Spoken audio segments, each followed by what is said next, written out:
Elle a chanté les plus belles mélodies de l'amour, mais ce n'est que maintenant qu'elle ose le vivre pleinement. Vanessa Paradis. Ce nom à lui seul évoque toute une époque, toute une esthétique. Le mystère, la grâce, la pudeur. Une femme qui a traversé les décennies comme un souffle léger, insaisissable. Pourtant, derrière cette allure d'éternelle adolescente se cachait une vérité profonde, longtemps enfouie, que l'artiste a enfin décidé de révéler au grand jour. Une vérité simple mais bouleversante. Vanessa Paradis aime une femme. Et pas n'importe quelle femme. Inès.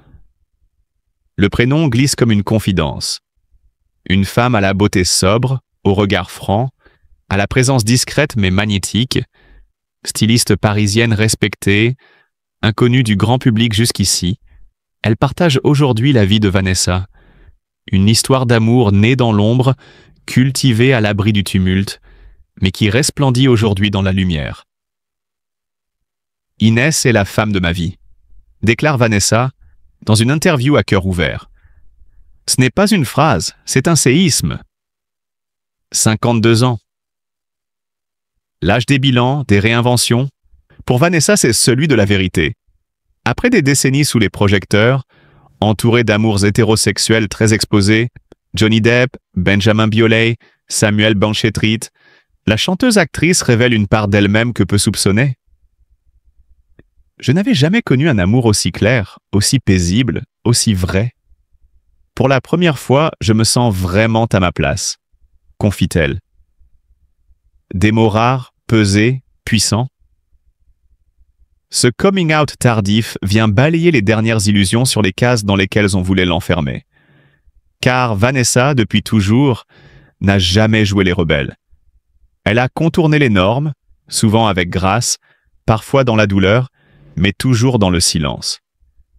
Aujourd'hui, elle choisit la voix, sa voix. Et cette voix dit « Je suis une femme et j'aime une femme ». Pourquoi maintenant ? Pourquoi briser le silence après tant d'années à taire ce pan de sa vie intime ? La réponse n'est ni politique ni médiatique. Elle est existentielle. Je ne pouvais plus tricher. J'avais trop longtemps fait semblant. Là, c'est simple. Je suis heureuse. Inès est arrivée dans sa vie comme un vent d'apaisement. Pas une passion dévorante, mais une évidence. Une relation d'égal à égal, une tendresse quotidienne, un ancrage. Elle me comprend sans que je parle.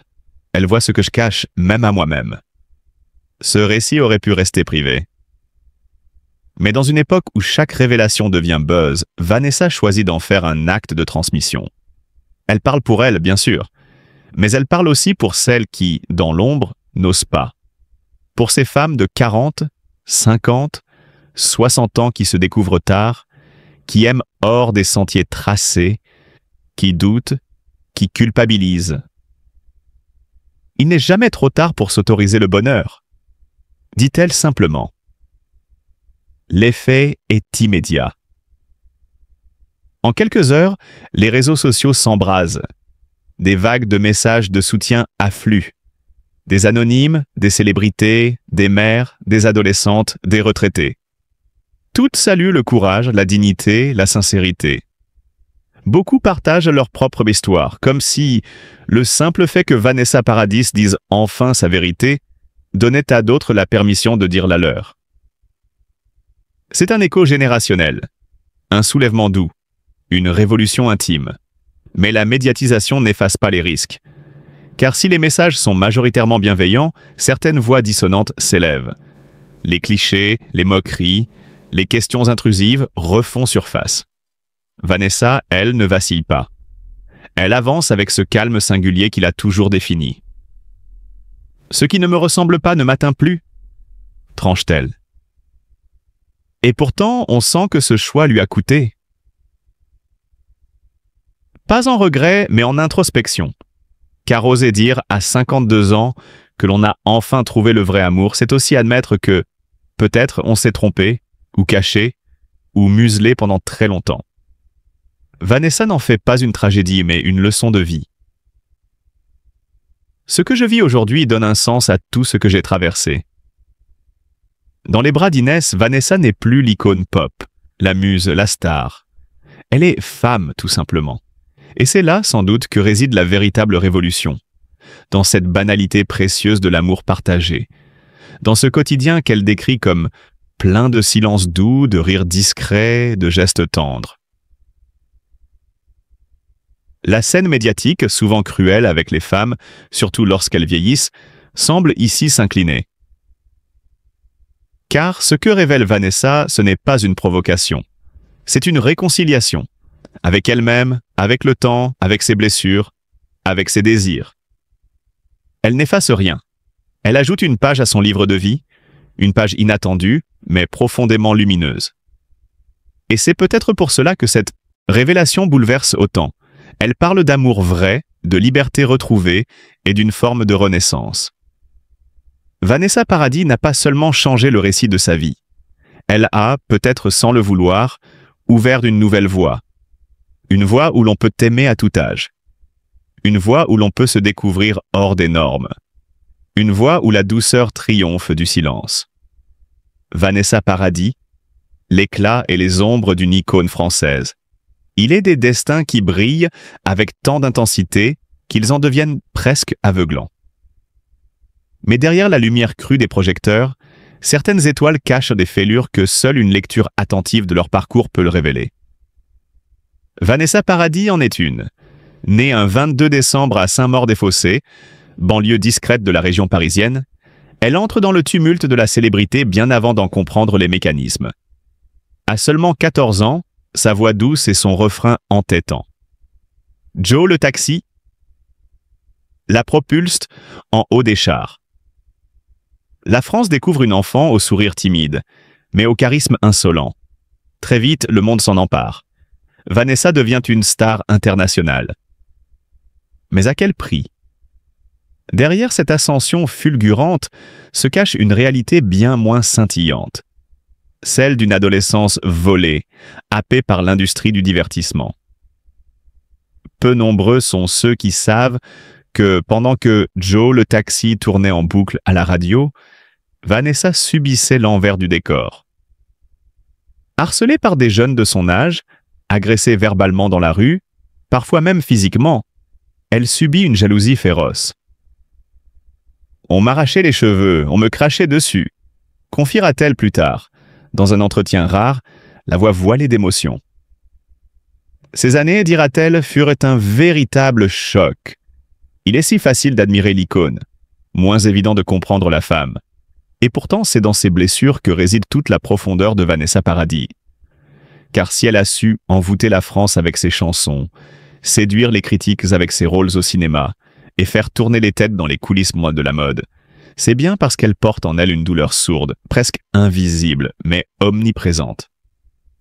La fracture la plus visible de sa vie reste sans doute celle de sa séparation avec Johnny Depp.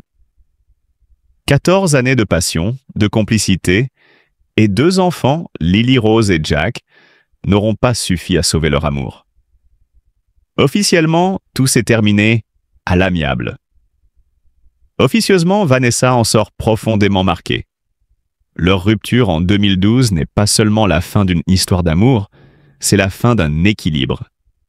Être mère, tout en gardant une image forte, élégante, irréprochable, sous l'œil permanent des médias, s'est révélé être un exercice d'équilibriste douloureux. Elle aurait pu craquer, elle aurait pu disparaître. Mais non. À chaque chute, Vanessa Paradis s'est relevée. Fragile, oui, mais résiliente surtout. Sa carrière, elle la porte comme un talisman. Chaque succès est une revanche sur les épreuves. En 1988, son album M et Giga confirme son statut de star. L'année suivante, à 16 ans, elle éblouit le cinéma français dans Noces blanches. Son interprétation d'une adolescente éprise de son professeur lui vaut le César du meilleur espoir féminin. Une performance bouleversante, presque trop juste, tant elle semble s'y fondre. Mais là encore, la frontière entre l'art et la réalité est trouble. Ce rôle d'une jeune fille à peu à la dérive, perdue entre passion et douleur, n'est-il pas le reflet de son propre mal-être à l'époque? Certains critiques ne s'y sont pas trompés. Ils ont vu en elle une intensité rare, celle des artistes qui vivent ce qu'ils jouent. Et c'est sans doute cela qui fait de Vanessa Paradis une figure à part. Elle ne se contente pas de chanter, de jouer, d'apparaître. Elle incarne tout. La beauté et la mélancolie, le glamour et la souffrance, la réussite éclatante et les cicatrices secrètes. Aujourd'hui encore, alors qu'elle poursuit sa route avec la même discrétion farouche, Vanessa continue de fasciner. Elle ne crie pas sa douleur, mais elle la laisse transparaître dans ses silences, dans ses choix artistiques, dans son regard voilé. Car si la France aime tant Vanessa Paradis, ce n'est pas seulement pour sa voix ou ses rôles. C'est pour cette capacité rare à traverser les tempêtes sans jamais se perdre, pour cette pudeur qui rend chaque confidence bouleversante, pour cette manière qu'elle a de survivre là où tant d'autres se seraient effondrés. Finalement, le vrai miracle de Vanessa Paradis n'est pas d'avoir connu la gloire si jeune, c'est d'avoir su s'en affranchir, de s'être reconstruite 1000 fois sans jamais renoncer à sa vérité. Et c'est peut-être là, dans cette tension permanente entre éclat et douleur, que réside le secret de son aura. Une étoile, certes, mais une étoile qui saigne, et qui, pourtant, continue d'éclairer. Vanessa Paradis, entre fulgurance et solitude, le prix d'une étoile libre. Les années 1990 furent pour Vanessa Paradis un carrefour délicat. Celui où le génie précoce se heurte aux attentes d'un monde sans pitié. Celui où l'innocence se dissipe sous le feu des projecteurs. Et où chaque choix, chaque silence, devient un message interprété, décortiqué, souvent déformé. Elle a tout juste 20 ans lorsque la France découvre une autre facette de celle qu'on pensait connaître. Après le phénomène Joe le Taxi, l'album Variations sur le même thème, coécrit avec un Serge Gainsbourg au sommet de sa noirceur poétique, marque une rupture audacieuse. Fini l'image de l'adolescente à la voix légère. Place à une artiste complexe, habitée, consciente du poids des mots. Ce disque n'est pas simplement une réussite commerciale.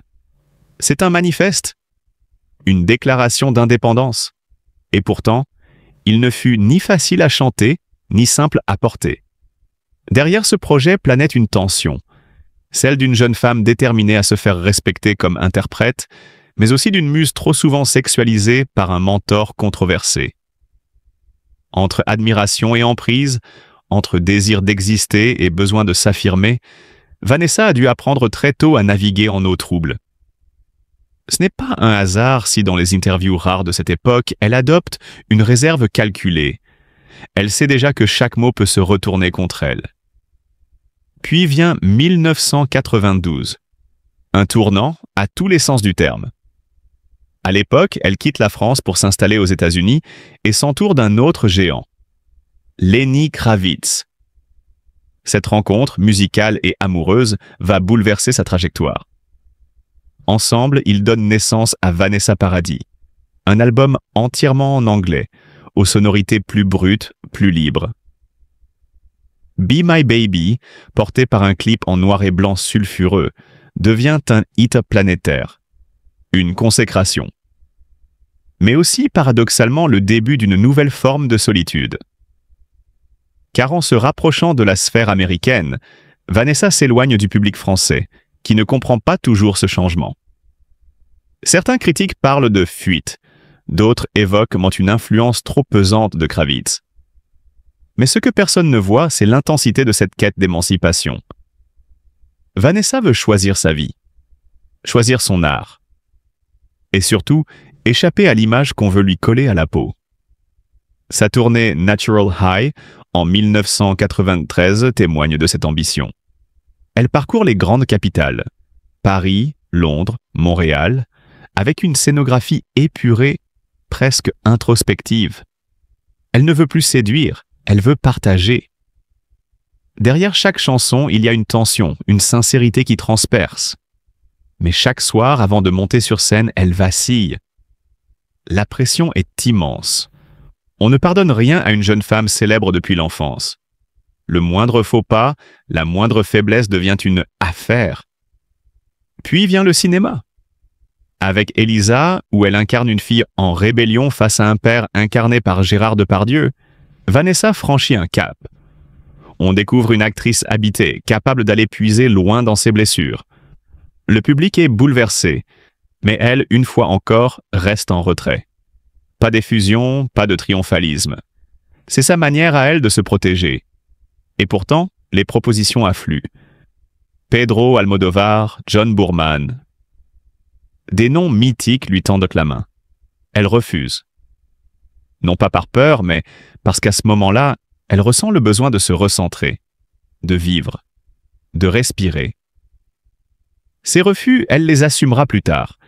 Mais sur le moment, certains les verront comme un renoncement, une erreur stratégique. Vanessa s'en moque. Elle sait ce qu'elle fait, même si cela signifie rater des rendez-vous d'or avec le destin. L'année 2000 aurait pu tout changer. Bliss, son album le plus personnel, est né de son amour avec Johnny Depp, père de ses enfants et compagnon de l'époque. C'est une œuvre intime, fragile, presque chuchotée. Les textes, souvent codés, laissent transparaître un univers de douceur, d'enfance retrouvée, de maternité naissante. Et pourtant, l'accueil est tiède. Le public ne suit pas, les ventes sont décevantes. Ce que les gens ignorent, c'est l'impact de cet échec sur Vanessa. Car Bliss, c'était elle. Vraiment elle. Pour la première fois, sans filtre. Et ce rejet l'a profondément blessée. Dans l'ombre, loin des flashs, elle traverse une période de doute terrible. Certaines nuits, elle avouera plus tard, elle pleurait sans savoir pourquoi. Ou peut-être aussi parce qu'elle avait mis son âme dans un disque et que cette âme avait été accueillie avec indifférence. Mais ces blessures n'ont pas eu raison d'elle. Au contraire, elles l'ont renforcée. Plus que jamais, Vanessa comprend qu'elle doit tracer sa propre route, même si elle est solitaire. Elle revient au cinéma et dans La fille sur le pont ou Mon ange, elle éblouit. Puis, en 2012, Café de Flore confirme son talent d'actrice intense et insaisissable. Elle y incarne une mère bouleversante dans un rôle à contre-emploi qui lui vaut le respect